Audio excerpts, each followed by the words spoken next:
So Loki episode 6 is out and now the season is over, and a lot of people have a lot of questions about this ending, so I'm going to go over the whole episode, give you a breakdown, what this could mean for the future of the MCU, explaining things that happened. But before we start, I just want to say there's going to be spoilers for everything that happened in this show, so if you have not watched episode 6 yet, go watch that first and then come back to this video. So I'm going to start with a breakdown of exactly what happened, just to make sure everybody is clear on what we saw in the episode. So Loki and Sylvie enter the castle and they meet Miss Minutes, who kind of jump scared me, I'm not going to lie.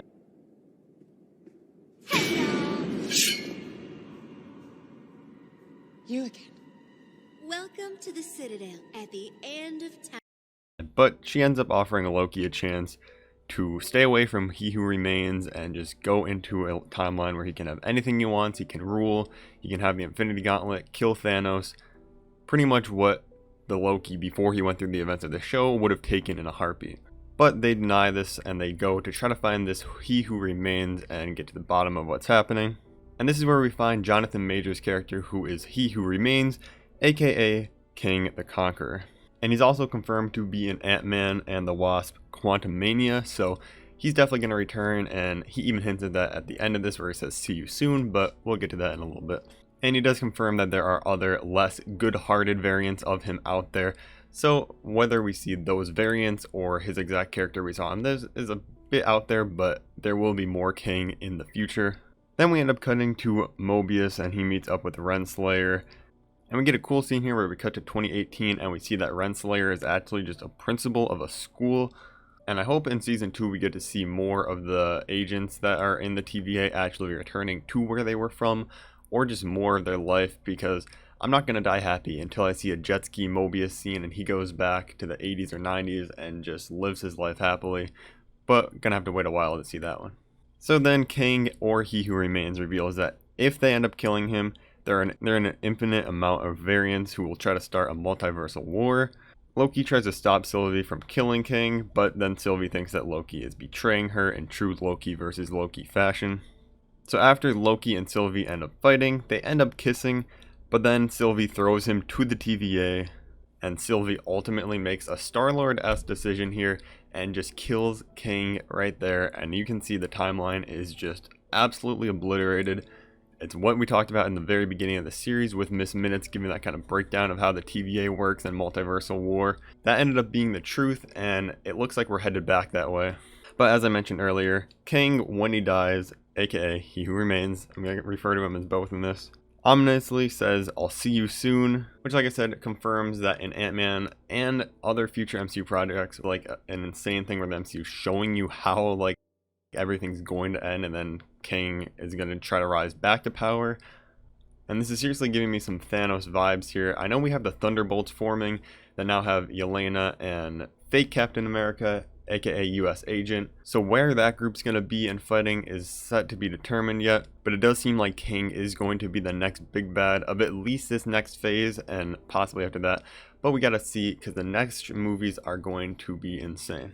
So getting back to the very ending of this, Mobius and B-15 and every other person in the TVA are witnessing the dangerously spreading branches from the sacred timeline. And since Loki got sent back to the TVA, he goes and rushes and tries to find Mobius and Hunter B-15. And then he tries to explain everything that happened and that they made a mistake, and that he tries to explain who He Who Remains is and what is happening now that he's dead. But Mobius and all the others have been brainwashed and have no recollection of what happened. They don't know who Loki is.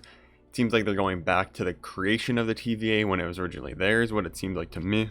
But what I think is happening is that these are actually variant Mobiuses and B-15s, because as we see, the statues where the Timekeepers were is now a statue of Kang. So it seems like Loki got sent back to a different universe TVA, and as we know, there's tons of timelines now. So I think the real Mobius that we're used to seeing and B-15 are still out there and they still know something's off, but Loki is facing a very different versions of them. So probably going to see them get back in the end, or if this is, like I said, a brainwashing and it is the Mobius and B-15 we knew, it's going to have to be Loki trying to convince them of everything that happened. But based on the beginning of the show, they don't believe anything Loki's trying to tell them. Whether it's a lie or a truth, they don't believe it. So it's going to be a hard sell to convince them what actually happened with the timeline. So let's get into some details and Easter eggs. So in the comics, He Who Remains is the final director and top one of the TVA, so that lines up with this show. And in this, like I said, he reveals that there's many more dangerous variants of him, which he is afraid of. So He Who Remains in the MCU is actually a variant of still not introduced Kang the Conqueror, but he did confirm that he is a variant of Kang the Conqueror by saying that people called him a Conqueror for what he did to the timelines. He Who Remains is also introduced eating an apple, which could be a stretch, but this seems like a biblical reference here, as this is the same fruit which tempted Adam and Eve. So as you can see the connection here, He Who Remains / Kang is trying to tempt Loki and Sylvie with his different ideas of them taking over the TVA, so that could line up there. Now, what happens with Renslayer is that she is going in search of free will after she takes the pruning stick from Mobius and goes off to who knows where.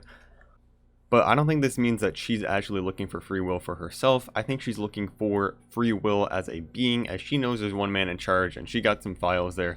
So I think she's going to try to find Kang.